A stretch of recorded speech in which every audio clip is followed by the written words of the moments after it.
회전근개 파열이 완전 파열이 되거나 이제 보존적 치료에도 가능하지 않는 경우에 이 힘줄을 봉합을 해줍니다. 그 봉합하는 방법이 내시경, 관절경을 통해 봉합하는 방법을 사용하고 있습니다.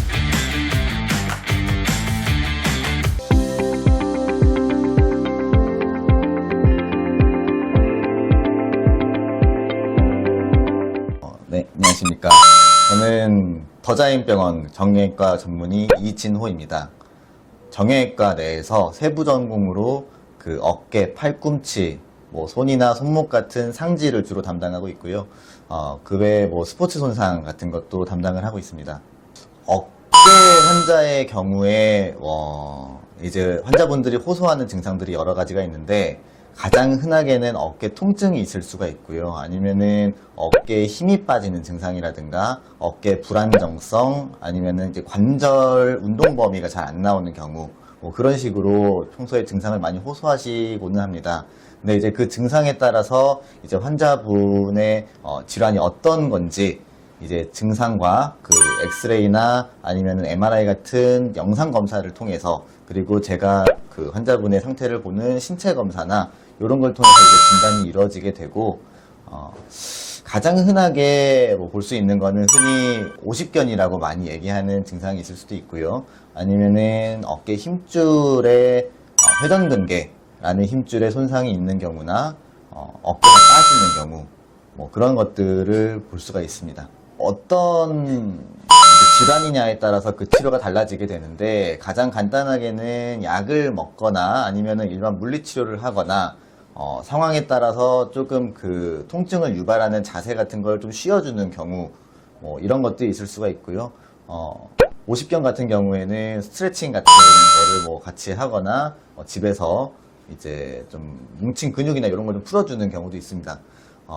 그 외에는 이제 증상에 따라서 주사 치료를 하는 경우도 있고, 아니면은 검사 후에 이 질환이 정말 많이 진행이 됐거나 손상 정도가 심하다고 파악되는 경우에는 수술적 치료가 필요할 수도 있습니다.